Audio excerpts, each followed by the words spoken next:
181 bogus Bangladeshi लाभार्थी। किरीट सोमय्या यांनी घेतली कृषी अधिकारी व पोलिसांची भेट। संबंधितांवर गुन्हे दाखल करण्याची केली मागणी। नाशिक जिल्ह्यातील कळवणच्या भादवण गावात गावाचे रहिवासी नसणाऱ्या 181 बोगस मुस्लिम कुटुंबियांना प्रधानमंत्री किसान सन्मान निधी योजनेचा लाभ दिल्याप्रकरणी माजी खासदार व भाजप नेते किरीट सोमय्या यांनी कृषी अधिकारी कार्यालय व पोलीस ठाण्यात भेट घेतली। सदर लाभार्थी बांगलादेशी असल्याचा संशय व्यक्त केला। जागरूक ग्रामस्थांमुळे हा गंभीर प्रकार समोर आला असून या प्रकरणी संबंधितांवर गुन्हा दाखल करून सखोल चौकशी करण्याची मागणी सोमय्या यांनी केली आहे। तहसीलदारांनीही गुन्हा दाखल करण्याचे मान्य केले। विशेष म्हणजे या 181 लोकांना पहिला हप्ता मिळाला, मात्र त्याबाबत ओरड झाली। हे 181 लोक कोण यांचं जर संशोधन केलं तर यांचे बँक खाते हे बांगलादेशाच्या बॉर्डरवर गावातील असल्याचे प्रथमदर्शनी दिसतात। त्यांची चौकशी सुरू होणार आहे। त्यातून मोठा घोटाळा समोर येण्याची शक्यता माजी खासदार किरीट सोमय्या यांनी केली आहे। प्रधानमंत्री किसान सन्मान योजना यात पण बांगलादेशी घुसले अशी माहिती ग्रामस्थांनी मला ग्रामपंचायतच्या पदाधिकाऱ्यांनी काही दिवसापूर्वी दिली। गेल्या 8 दिवसात हे कन्फर्म झालं की ही गोष्ट खरी आहे। हे 181 लोकांना पैसे गेले। तक्रारी केल्यानंतर आता तहसीलदारनी त्याच्या संदर्भात आता पोलिसात तक्रार करायचं मान्य केलं आहे। त्यांना पहिला हप्ता गेल्यानंतर बोमाबोम झाली म्हणून पुढचे हप्ते दिले गेले नाही आहेत। पण हे 81 लोक कोण? कारण की थोडं संशोधन केलं तर याचे जे बँक अकाउंट आहे हे पश्चिम बंगाल आणि तिथल्या बांगलादेशला लागून असलेल्या गावातले आहेत। म्हणजे बांगलादेशी लोक हे आपल्याकडे लाभार्थी म्हणून नाव रजिस्टर्ड करून घेऊन पैसे खातात। या एक योजनेत सापडलं, दुसऱ्या योजनेत काय असेल म्हणून मी पोलिसांना आग्रह केला आहे। पोलिसांनी गुन्हा दाखल करण्याचं कबूल केलं आहे। त्यात तहसीलदार आणि बाकी अधिकाऱ्यांचे बोलणार।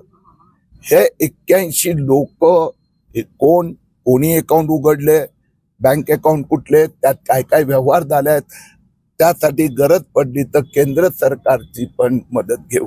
भादरण आपलं गाव असं पत्ता दिला। ही गोष्ट बाहेर ग्रामस्थांचा जागरूकपणामुळे, कारण की यांना आता पैसे जात नव्हते, पैसे सुरुवातीचे गेले पण नाव यादीत आहे अजूनपर्यंत। आता किसान कार्ड बनवतोय, त्यासाठी तहसीलदारने जे याद्या दिल्या त्यात 181 लोकांची नावं भादरण गावात ते राहतात म्हणून हे सगळं बाहेर आलं।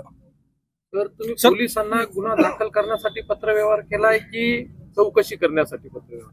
हे गुन्हा तर दाखल होणारच, कारण की चौकशी गेल्या 8-10 दिवसात झाले। तहसीलदारने मान्यच केलं। आता तहसीलदार म्हणजे त्या तिथे जे कृषी विभागात मीटिंग झाली त्यात त्यांनी कबूल केलं की गुन्हा झालेला आहे, याच्यावर कारवाई व्हायला हवी। सर, मग ही बांगलादेशी ही जी नावं आहे हे 181 चे 81 नाव, अब्दुल, इस्माईल, जमील, जमीर, हे सगळे मुस्लिम आहे आणि बांगलादेशी नावं दिसतात। आणि जसं मी सांगितलं की काही बँक अकाउंट चेक करायचा प्रयत्न केला तर ते बांगलादेश बॉर्डरचे पश्चिम बंगालचे बँक अकाउंट दिसतात। आणि येण्याचा उद्देश हा आहे, हे इथे आता ग्रामस्थांचा जागरूकपणामुळे बाहेर आलं। ही दुसरीकडे असेल तर माहित नाही आहे पण असूही शकते। जसं जन्म प्रमाणपत्र घोटाळा बाहेर आला त्यावेळी माझ्याकडे तक्रार तर मालेगावची आली होती, पण आता लक्षात आलं की विधानसभा निवडणुकीचा आचारसंहिता प्रचाराच्या दरम्यान 2 लाख लोकांनी बोगस अर्ज केले म्हणून इथून एवढा मोठा घोटाळा निघाला। तर यात पण आता गुन्हा दाखल तर निश्चित होणार आणि गुन्हा दाखल झाल्यानंतर काही दिवस आपण पोलिसांना देऊ, काय बाहेर येते पाहू। मग अधिकाऱ्यांवर सर काय करायचं? आता यात इन्व्हेस्टिगेशन पोलिसांनी करायचं मान्य केलं आहे। हे तक्रार मादी घेतात किंवा सरकारतर्फे म्हणजे तहसीलदार तो वेगळा मुद्दा आहे। चौकशीत माझ्याकडे जे मला भीती वाटते ते सगळी सांगितलेली आहेत. आता त्यांना बँक अकाउंट चेक करण्यासाठी जर तिथली मदत लागली म्हणून मी त्यांना हेही मान्य केले की रिझर्व्ह बँक, केंद्र सरकार सगळ्यांची मदत मिळून देऊ.